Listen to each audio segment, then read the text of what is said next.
Hi folks, this is JJ Kennedy again with Evil Genius TV, and thanks for coming back. This is the third installment video, so in case you haven't caught the other two, the first video was basically just welcoming you to the site and talked a little bit about making the choice between making more money and financial freedom and what that really meant to you.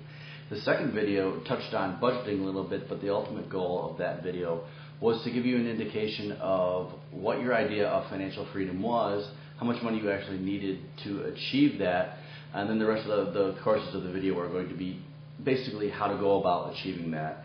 I did spend some time and started thinking about what are the best particular strategies and tactics to help you get started, and in going through that process I kind of came down to the realization that it really falls into two camps.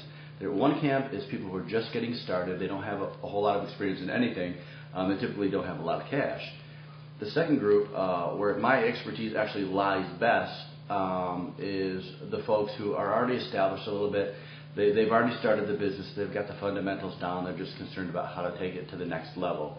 What I actually decided to do was come up with a series of videos actually based in the first camp, which is basically the group that just needs to get started, needs to get an idea.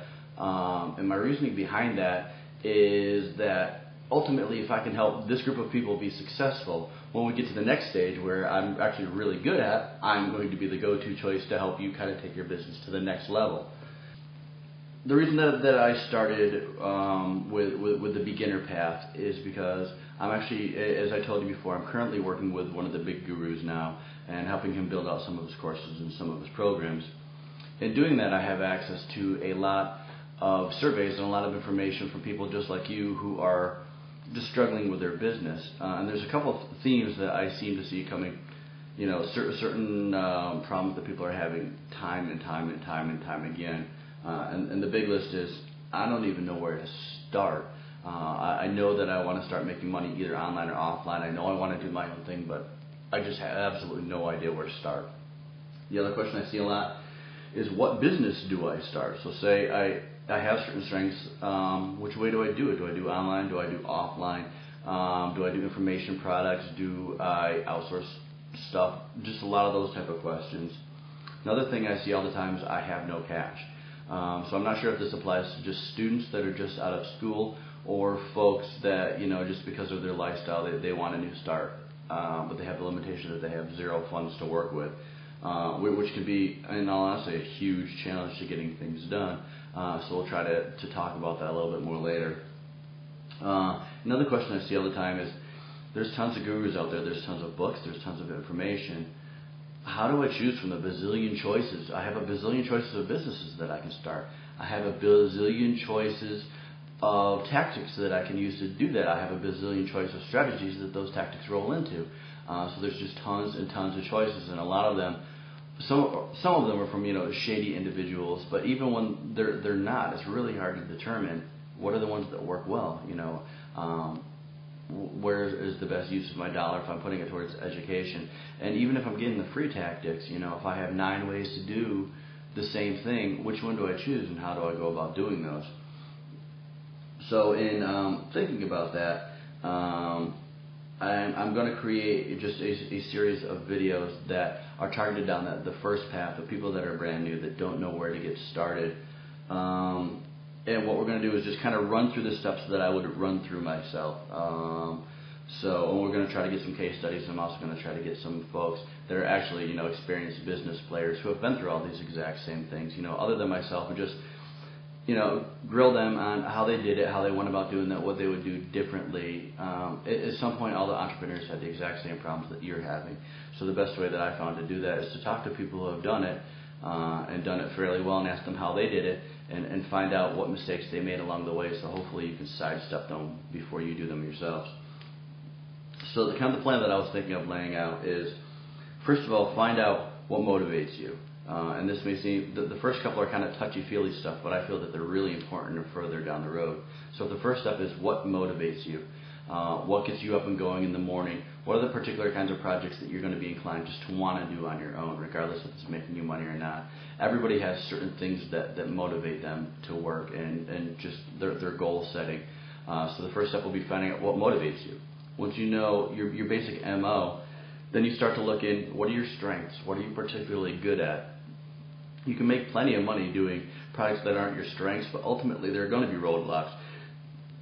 And you need to figure out how that you're going to get past those roadblocks. And if it's something that is not really your strength, it's something that you're not really into, then it's just gonna suck. You're not gonna, if you're doing something that you're not really into, and there's somebody else doing the same exact thing, and they love it and they're stoked by it, they're just gonna kick your ass. There's no if and or, because they're gonna put more time into it. They're gonna be more knowledgeable about it, and they're gonna be more passionate about it because that's what they do. So the second series is going to be finding out what your strengths are. And how to kind of leverage that for your business. The next step in that is going to be knowing what I'm motivated by, knowing what I'm good at. How do I figure out what it is that I want to do? Followed by that, the other big question that goes in there. Say I figured out what I want to do, and I have zero cash. Well, how the hell do I go about doing that? There's a couple schools of thought on that one.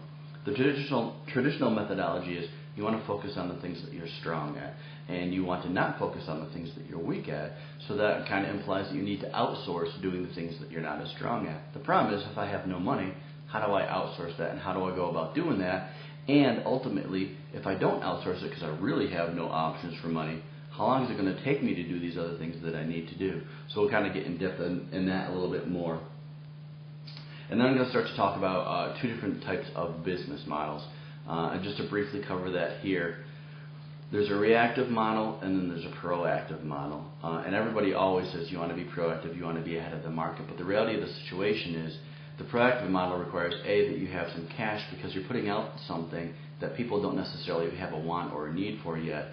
And B, you need to be very, very experienced with your marketplace to do that. So in order to anticipate what your market's going to be desiring, you need to be a part of that market. You need to know that market cold. And those are two things that you really don't have when you first get started. So I'll discuss both the models a little bit further, but I'm actually going to be focusing on the reactive model, which is basically going out and polling the marketplace and searching the marketplace for a need or a want or a desire that is not being met. And the next step in that is basically creating a dummy product or a test product and going out to the market, whether you're going to be using pay-per-click or some other kinds of traffic generation, and just actually finding out from people, is this a product that they'd be interested in? And there's ways to do this long before ever having to create a product, long before ever having to, spend any money to build this tangible thing. You can get a very good idea of what people are interested in before you go down the path of actually building the product. So that's actually going to be the path that we'll focus on. Once that happens, then you can start to roll into that proactive mode, because by that time you're going to have a better indication of what your market wants, how your market operates, and you're also going to have a little operating cash that you can kind of take that loss if the product that you come up with is just a total flop. So that's going to be like the process. That's probably going to be a 7 or 8 video series, and I'll go down each step. I just wanted this video to be an introduction of kind of the path that we're going on. I'm still always looking for some feedback on, if you'd like me to cover something else, or I'm going into more detail of something else. So that's it for this video. Again, I'm JJ Kennedy with Evil Genius TV. As usual, there's going to be some kind of poll or survey over on one side, and there's going to be a tell a friend box on the bottom. So if you found this useful, please feel free to share it with somebody else. Thank you.